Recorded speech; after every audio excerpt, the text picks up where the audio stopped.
요한계시록 19장 11절입니다.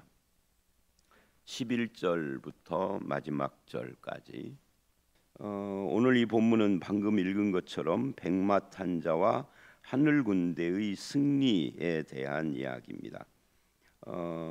그리고 하나님의 심판의 잔치에 대한 이야기죠. 그래서 이 11절로 16절이 첫 번째 백마탄 자의 승리와 하늘 군대고요. 17절로 21절은 심판의 잔치에 대한 이야기입니다. 그러니까 이제 잔치가 둘이죠. 어제 우리가 19장 1절 이하에 본 것처럼 어린 양의 혼인 잔치가 있고 여기 17절 이하에는 심판의 잔치, 이렇게 두 가지 잔치 그 사이에 예수 그리스도의 승리를 놓고 있다라고 할 수가 있어요. 그래서 이제 이 19장의 오늘 마무리 이야기인데, 이것은 어쩌면 요한계시록 전체가 우리에게 하고 싶은 이야기일 수 있어요. 요한계시록의 중요한 키가 뭐냐, 또는 중요 주제가 뭐냐 하면은 예수 그리스도의 승리이거든요. 그래서 17장 14절에 그들이 어린 양과 더불어 싸우려니와 어린 양은 만주의 주시오 만왕의 왕이심으로 그들을 이기실 터이요 또 그와 함께 있는 자들을 곧 부르심 받고 택하신 받은 진실한 자들도 이기니까 예수 그리스도와 성도들의 승리를 말하는 것이 요한계시록이다. 어제도 어떤 분하고 대화를 하는 중에 계시록 이야기를 하시더라고요. 자기가 교회를 오랫동안 다녔지만 계시록은 늘 무서운 것, 두려운 것, 알 수 없는 것들로 가득 차 있는, 그래서 계시록 오면은 떠오르는 것이 아마겟돈 666 이것밖에 없었대요. 그런데 요즘 계시록 새벽 묵상을 쭉 하면서 계시록이 이런 책이었어. 그러니까 사람들이 성경을 안 읽어보고 목사나 다른 사람들이 하는 말만 듣고 단편적으로 그리고 착각을 해요. 계시록뿐만 아니라 다른 성경은 자기가 직접, 물론 가이드가 있기는 해야 되지만 자기가 직접 읽어보면 내가 많이 오해했구나, 이런 책이 있어요. 내가 하나님을 오해했다. 책 제목이 그거예요. 아주 좋은 책입니다. 혹시 기회가 되시면 사서 읽어보시면 유익할 거예요. 주로 우리가 믿는 이 기독교 교리를 설명하는 건데, 이 보통 교리를 설명하는 책들은 되게 딱딱합니다. 근데 이 책은 그렇지는 않아요. 어쨌든 우리가 성경을 많이 오해해요. 성경을 오해하니까 하나님도 신앙도 오해해요. 오해하는 이유가 뭐냐? 남의 말만 듣고 자기가 직접 안 읽어보고 또 읽더라도 생각하지 않고 그래서 제가 권하지 않는 것이 있다고 하는 것 많이 들어보셨죠? 그게 뭐냐면 성경 통독이에요. 성경 통독을 하지 말라가 아니라 많으면 2번만 하시라. 3번도 괜찮기는 하는데 300번은 하시지 말라.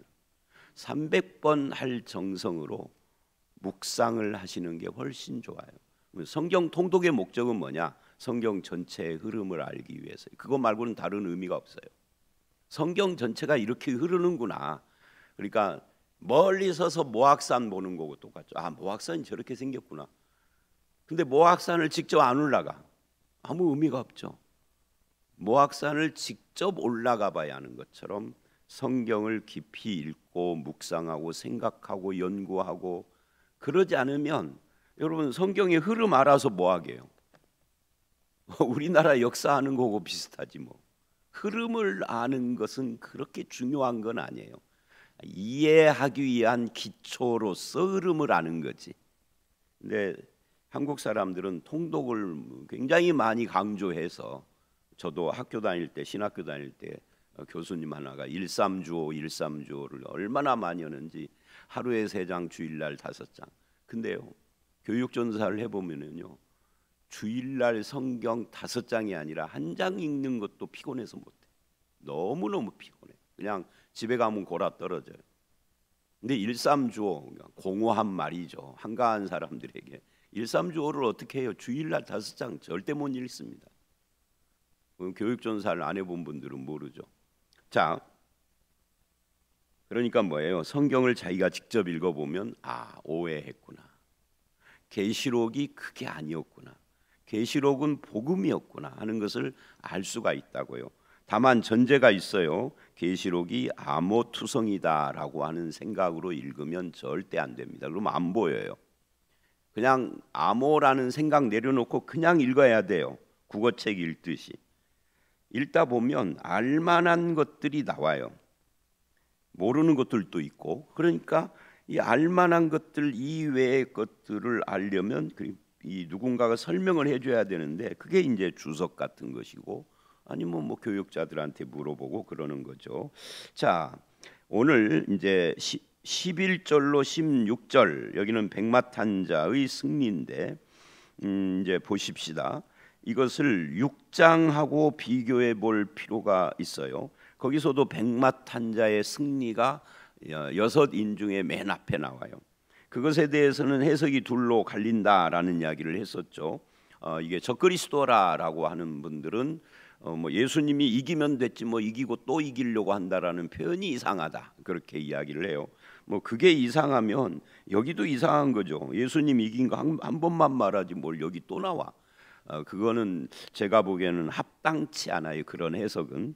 그러나 그걸 적그리스도라고 본다 해서 이단은 아닙니다. 그리스도로 보던 적그리스도로 보던 중요한 것은 뭐라고 그랬죠? 인을 떼는 자가 어린 양이기 때문에 그건 중요하지 않다. 그러나 거기 오고 여기 오고 묶어서 생각을 해보면은 조금 더 이해하기가 쉽다 하는 이야기예요. 계시록 앞에 본론의 시작 부분은 계시록 4, 5장의 하늘 보좌를 중심으로 해서 시작을 하고 인을 떼는 자가 이 모든 것을 주관하는데 이 본론의 마무리를 하는 16장과 이제 17장서부터 결론부를 형성하는 이 바벨론의 멸망 사건의 결과 어린 양의 혼인잔치를 이야기를 하면서 이 마무리하는 이곳에서 또다시 백마탄자의 승리가 나오고 있다 하는 것을 우리가 좀 눈여겨봐야 할 필요가 있는 거죠. 그러면 이 백마탄자가 누구냐 하는 것을 좀 우리가 생각을 해봐야 되는데 백마탄자가 누군지 우리는 본문을 안 읽고도 짐작을 하고 그 짐작이 맞기는 하죠. 누구라고요? 예수 그리스도라고요. 그런데 이제 짐작이 맞지만 본문이 뭐라고 하느냐가 더 중요하죠. 우리가 짐작을 이건 예수님이겠다라고 하는데 읽어보니까 예수님이 아닐 수도 있잖아요. 근데 읽어보고 이 짐작과 본문의 설명이 맞는지 또 단순히 맞는 것뿐만 아니라 어떻게 이것이 예수님이라는 것이 맞는데 그 예수님을 어떻게 풍성하게 설명을 하고 있는지 그 설명을 왜 그렇게 하는지를 생각하면은 금방 내가 표현한 것처럼 성경이 더 풍성하게 다가오는 거죠. 성경을 그냥 그 단면적으로 이렇게 보는 거하고 거기에 입체를 하는 이게 그 뭔가 풍성하게 입혀가는 거고 똑같지만 의미는 같아도 다가오는 것이 다르잖아요. 그러니까 목회자로서 저는 늘 고민하는 것 중에 하나가 성경을 초등학교 4학년, 5학년만 졸업한 사람도 읽어보면 아는 한글인데 이거를 목사가 설명을 할 때, 즉 설교할 때 어떻게 좀 더 입체화 시킬 것인가? 이게 늘 고민이거든요. 평생 고민이에요. 이제 목회를 끝나면 이 고민을 않겠죠. 그래서 이 예수님일 것이다. 근데 그거를 어떻게 설명하는가? 이게 입체를 그러니까 그 어떤 것을 입히는 거잖아요. 더 풍성하게. 자, 그거를 보시는데 이렇게 이야기를 합니다. 백마탄자를 그 이름은 그래요. 그 이름은 충신과 진실이라. 여러분 충신이라는 말이 피스토스예요. 그러니까 이 피스토스라는 말은 다른 곳에서는 여러 가지로 표현이 되는데 믿음이라고도 표현이 되고요. 또 충성 또는 신실이라고 표현이 되기도 합니다. 그러니까 예수님의 이름이 신실하다, 충성스러운 분이다. 예수님이. 그리고 진실은 제가 설명 안 해도 다 아니까 예수님은 충성스럽고 진실한 분이다. 그러니까 충성스러운 분이다라는 말을 왜 할까요? 신실한 분이라는 것을. 어제 다루고 오늘 다루고. 한 5년 전에는 뭐 목사님 하더니 5년 후에는 원수가 된다든지 이러지 않는단 말이에요. 예수님은 한결같아. 언제까지? 세세토록 영원토록인 거예요. 늘 한결. 이게 왜 중요하냐면요, 예수님이 한결같아야 그를 믿는 사람들인 우리도 배반당하지 않잖아요. 예수님을 따라갔다가 예수님이 어느 날 손바닥 뒤집어 버리면 우리 믿는 것 다 망하는 거잖아요. 그래서 충신이다라는 말이 굉장히 중요한 의미가 있다는 거예요. 신실하고 충성스럽고 진실한 분이라 그가 공의로 심판하며 싸우더라. 그러니까 이게 아마겟돈 전쟁을 이야기할 때도 제가 이 표현을 했었는데, 우리가 16장 같은 데서 16장 16절에 아마겟돈이라는 곳에 새 영이 군대를 모았다 그랬잖아요. 그런데 전쟁이 있다 없다? 저들은 전쟁을 하고 싶은데 하나님 쪽에서는 아니, 대학생이 초등학교 2학년 오고 무슨 싸우는 게 아니라 일방적으로 군밤 주는 거지. 그게 초등학교 1학년하고 대학생이 싸운다라고 표현하는 것은 그 표현하는 사람이 이상한 사람이죠. 예수 그리스도는 전능하신 분이에요. 그래서 싸우는 것이 아니라 심판하며 싸우더라예요. 이거는 심판인 것이죠. 싸운다는 것은 대등해야 싸우는 것이잖아요. 심판하며 싸우더라예요. 그러니까 주님이 승리하시는 것을 지금 이야기를 하고 있는 겁니다. 그 다음에 두 번째 이름이 또 나와요. 그의 눈은 불꽃 같고, 이 불꽃 같다라는 말은 1장 14절이나 2장 18절에도 나왔던 거예요. 이제 계시록 후반부에 가보면은 계시록의 전반부나 중간에 했던 말이 반복이 됩니다. 그러니까 불꽃 같다라는 말은 이 세상의 모든 것을 다 감찰하고 아신다. 주님의 눈길을 피할 것이 없다. 그러니까 그의 심판이 뭐예요? 공의의 심판이죠. 여러분, 어떤 사람이 다른 사람을 판단할 때는 자기의 어떤 선입관이 개입이 돼서 판단을 하지, 그냥 바르게 아무것도 없이 정말 정직하게 할 수 있는 사람은 아무도 없습니다. 근데 이것이 인간만 그러는 것이 아니에요. 심지어 재판관도 이 사람이 어떤 사상 갖고 있느냐에 따라서 판단이 완전히 달라지는 거예요. 그래서 재판관에 대한 욕도 하고 그러잖아요. AI를 재판관으로 하면 그런 일은 없을 거예요. 앞으로는 AI가 해야 된다 이런 말도 하기는 하는데 봐주는 것이 없겠죠. 그냥 법대로 하는 거죠. 그 대신에 인간미가 없겠죠. 그런데 역사의 판단도 공의롭나요? 역사의 판단은 공의로운 게 아니라 승자의 해석인 거죠. 그래서 패배한 사람은 역사에서 완전히 그냥 집 밟히는 겁니다. 승리한 사람이 역사를 각색하거든. 그럼 온전히 공의롭게 판단하는 자는 누구예요? 하나님밖에 없다 그 말입니다. 왜? 그의 눈이 불꽃 같아서. 우리는 못 보는 것까지 다 본다 그 말.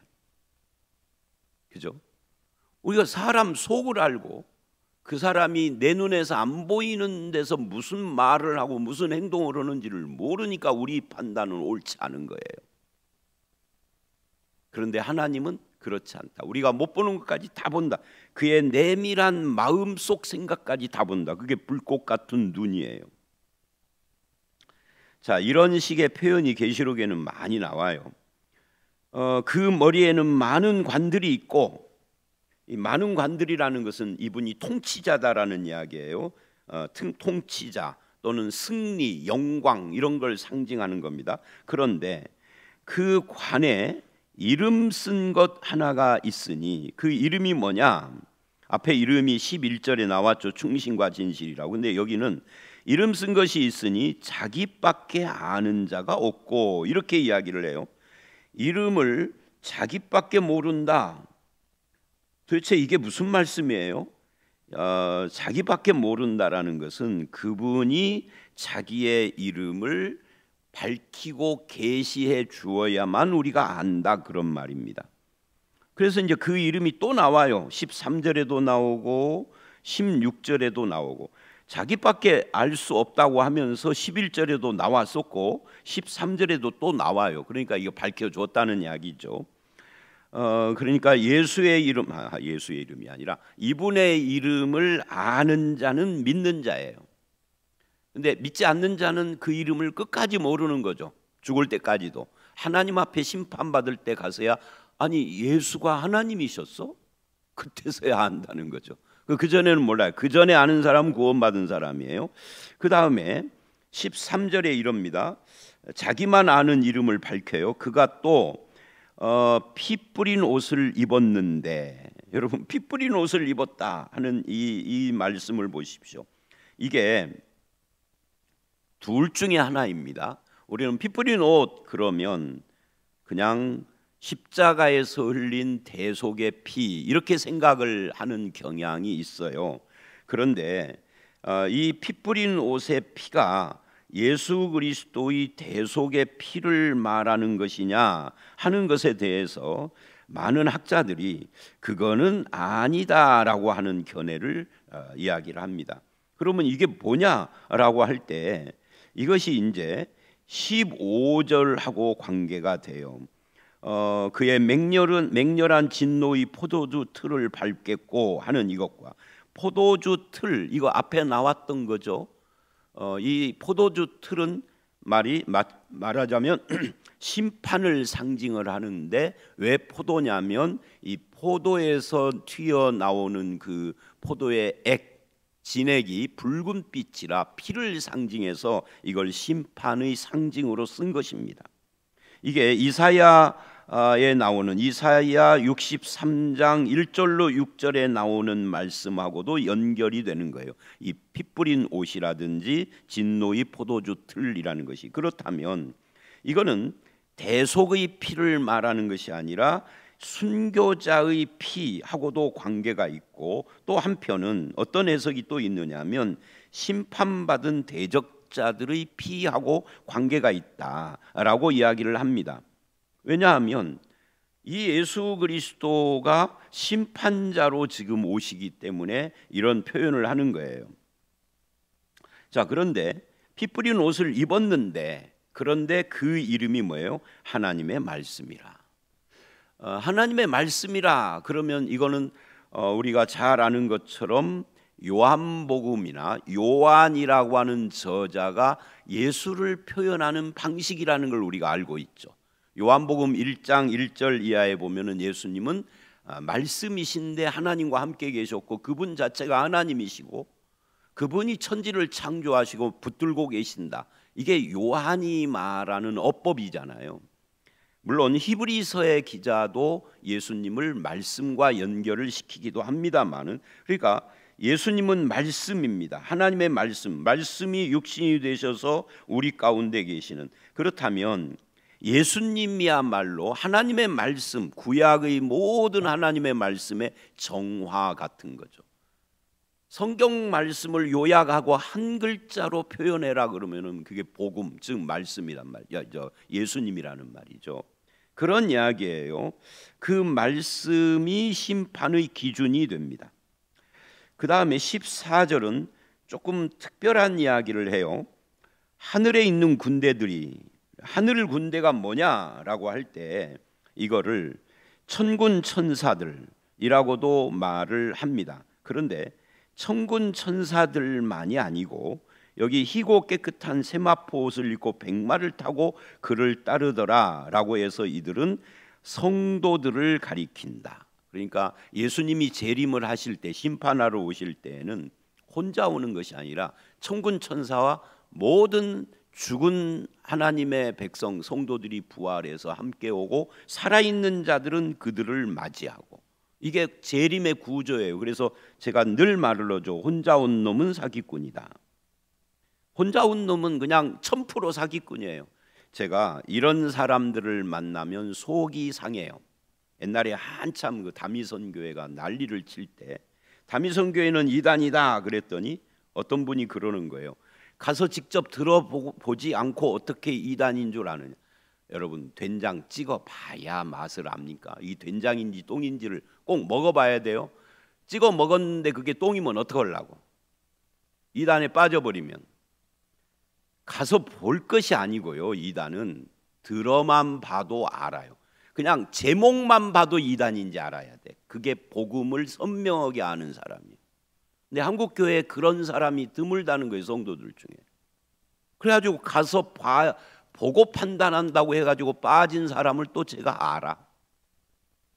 앞으로도 마찬가지입니다. 신천지가 아니라 그 어떤 이단, 다미선 교회보다 더한 이단이 나와도 가서 보고 찍어 먹어 보고 아는 것이 아니라 그들이 말하는 제목만 보고도 이거는 수상한 데가 돼야 돼요. 그것이 고등학생도 된다고요. 말씀을 제대로 알면.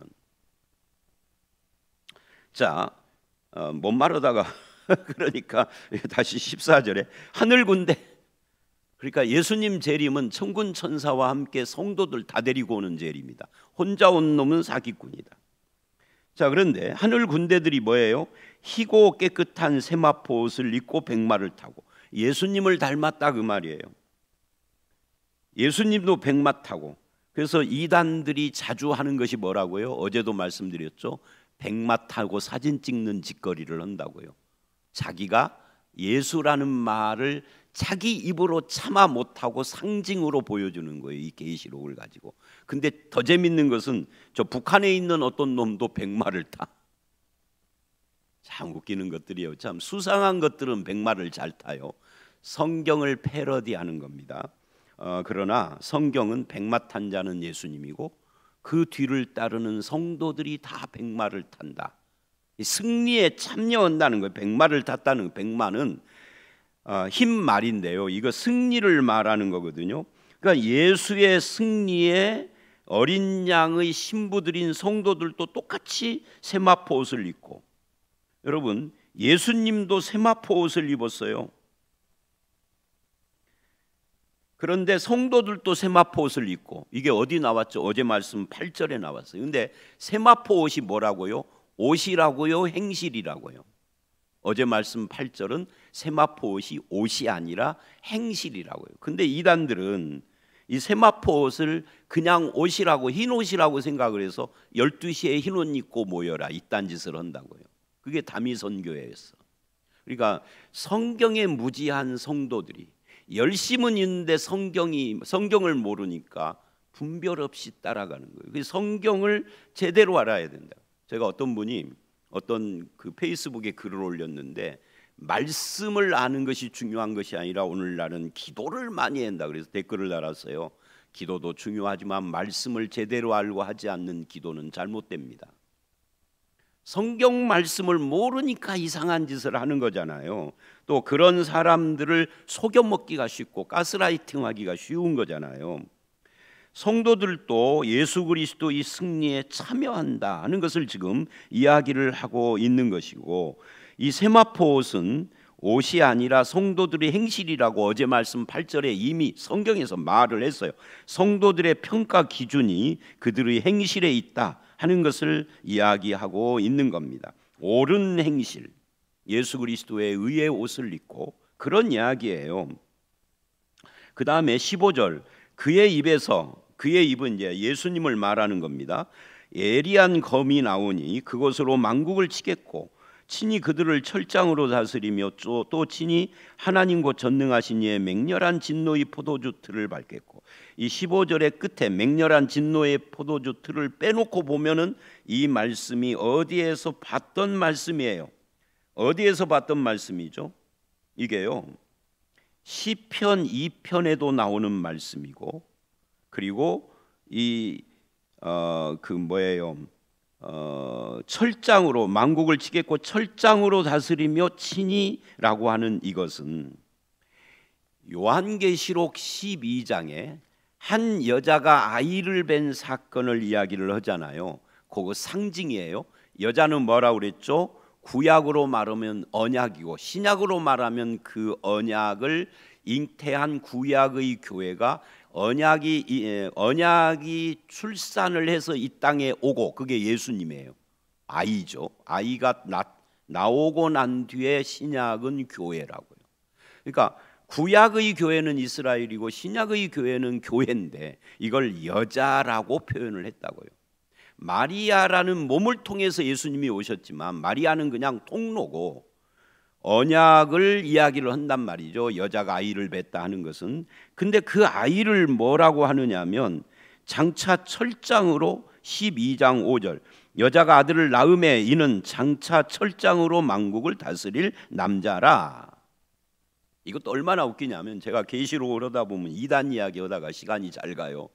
제가 70년대 어떤 교회를 다녔을 때, 신학교 다니기 전에 20대 초반, 10대 후반, 20대 후반 요 사이에 그 교회가 이 철장 권세 이야기를 무지하게 많이 하고, 철장 권세 가진 한국에 몇 사람이 있는데 그 중에 한 사람 집회를 늘 우리를 데리고 다녔어요. 동교동에 있는 어떤 교회인데,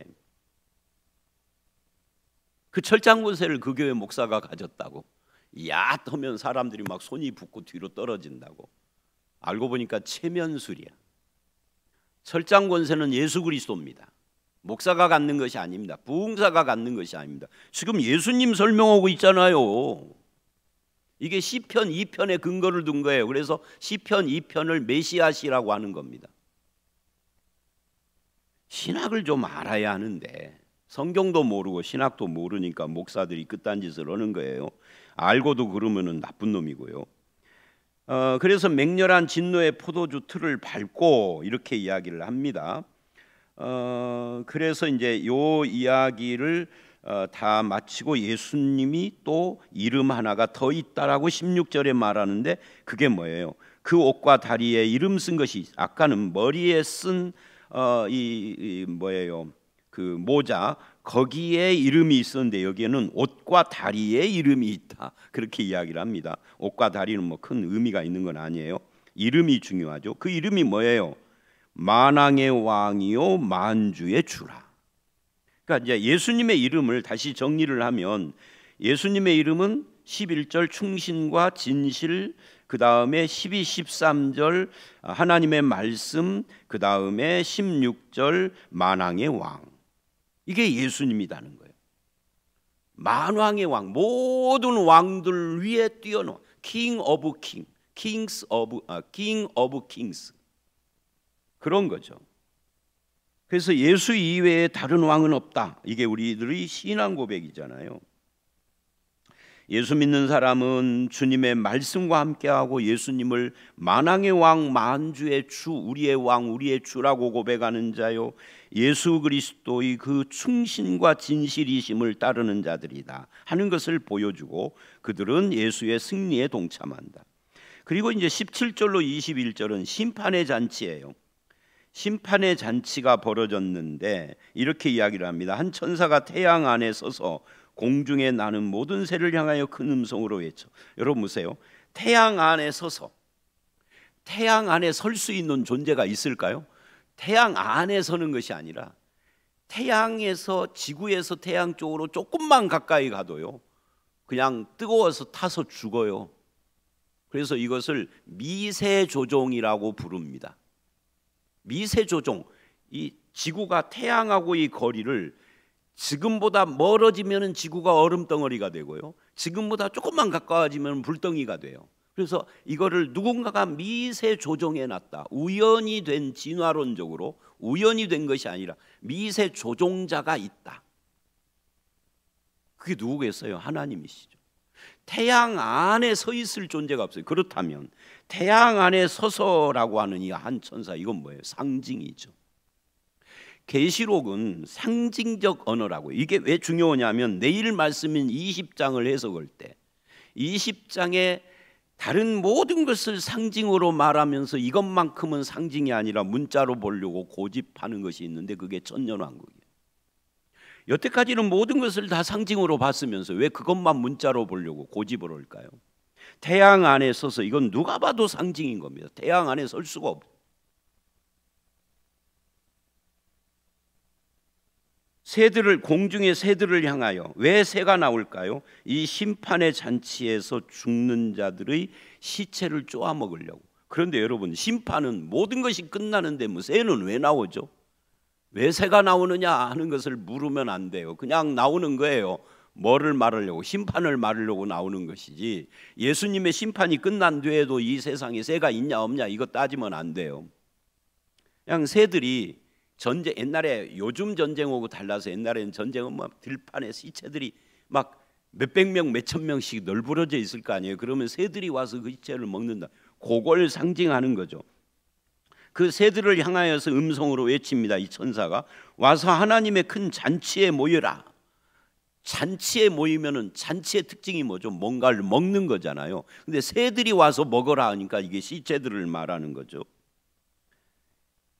그 시체가 뭐냐? 왕들의 살, 장군들의 살, 장사들의 살, 이 바벨론과 장사하던 그 17장 18장이 나오죠. 말들과 그것을 탄 자들의 살과 자유인들이나 종들이나, 그러니까 모든 사람인 거예요. 큰 자나 작은 자나 모든 자의 살이니까 모든 인간들이 높고 낮음 상관없이, 빈부 아무 상관없이 다 죽어 하나님의 심판 앞에 새들이 와서 살을 먹는다 이 말입니다.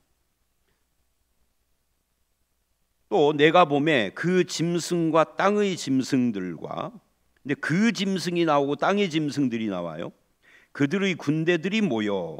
여기서 그 짐승은 뭐냐 할 때, 이게 13장에, 여러분 계시록에서 짐승이 처음 나온 거 13장입니다. 그 짐승은 바다 짐승, 세상 권세를 말을 해요. 왕을 필두로 해서. 그리고 땅의 임금들라고 말을 하는데, 이 땅의 임금들은 이제 그 짐승 권세의 하부 조직인 거죠. 그들의 군대들이 모여 그 말탄 자와 그의 군대와 더불어 전쟁을 일으키다가 짐승이 잡히고 그 앞에서 표적을 행하던 거짓 선지자, 이건 뭐죠? 이거는 13장에서 땅에서 올라온 짐승을 거짓 선지라고. 그러니까 지금 이 19절 20절은 용의 두 하수인 바다 짐승 권세와 땅의 짐승 거짓 선지자가 다 잡혀 멸망하는 이야기를 합니다. 그럼 남아있는 건 뭐예요? 용만 남아있죠. 용의 심판은 내일 말씀 20장에 나온다고요. 그러니까 이 계시록을 보면은요, 용의 하부 조직이 크게 바로 밑에는 둘, 바다 짐승, 땅의 짐승, 세상 권세와 거짓 선지자가 있고, 그 밑바닥에 뭐가 있느냐면 큰 음녀 성 바벨론이 있어요. 세상이죠. 그러니까 이 심판은 17장부터 심판인데, 심판은 용의 맨 밑에 하부 조직부터 서서히 심판을 하는 겁니다. 바벨론 심판 17, 18장이죠. 그리고 19장에 와서 용의 두 하수인 바다 짐승, 땅의 짐승의 심판. 그럼 맨 위에 용만 남아요. 요건 20장의 심판. 이렇게 심판이 차곡차곡 간다고요. 이 심판이 다 끝난 뒤에 21장에는 새 하늘, 새 땅, 새 예루살렘 이렇게 가서 마무리가 되는 거죠. 그런 구조로 되어 있다. 자, 그래서 그 심판을 지금 하는 겁니다. 그리고 그 짐승을 따르는 땅의 임금들도 다 심판을 당하는 거예요. 그런데 거짓 선지자도 함께 잡혔으니 20절, 이는 짐승의 표를 받고 그 우상에게 경배하는 자들을 표적으로 미혹, 여기 보세요. 미혹을 하는데 뭘로 미혹을 해요? 표적으로 미혹을 합니다. 요건 13장에서도 나왔던 거예요. 표적.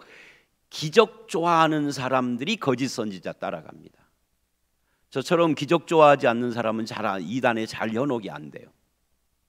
저희 어머니가 살아계실 때, 이제 어머니가 서울에서 다니던 교회가, 조그마한 교회가 부흥회를 했는데, 강사가 머리부터 발끝까지 하얀 옷을 입고 손에 하얀 장갑 끼고 사람들을 세워놓고 설교를 하는 것이 아니라 손으로 그러니까 사람들이 그 손을 바라보면 뒤로 막 떨어지는, 우리 어머니 앞에 손으로 이러는데 가만히 서 있으니까 한 3번 하다가 그래도 뒤로 안 떨어지니까 이 말을 손으로 밀더래. 그래도 안 넘어갔대. 그래서 제가 우리 어머니 그 말을 듣고, 참 우리 어머니답다. 우리 어머니는 자, 뭐 시간이 가서, 그러니까 표적 좋아하는 사람들이 미혹당하는 겁니다. 13장 읽어보시라고요. 이들이 산채로 유황불 불 붙는 못에 20장의 유황불이 나와. 이게 이제 지옥입니다. 지옥으로 던져지는 거예요. 이 모든 것들이 사탄의 하부 조직, 바다짐승, 세상 권세와 거짓 선지자, 그들을 표적 때문에 그들에게 미혹돼서 따라갔던 자들도 다, 그러니까 교회 다니는 사람들도 다 지옥에 간다 그 말이죠. 표적 따라간 사람들. 자, 그리고 이제 21절은 뭐 새들이 먹고 끝나는 겁니다. 자, 여기까지입니다. 우리는 심판을 볼 것이 아니라 우리는 예수 그리스도를 따르는 하늘 군대다. 그것이 오늘의 결론입니다.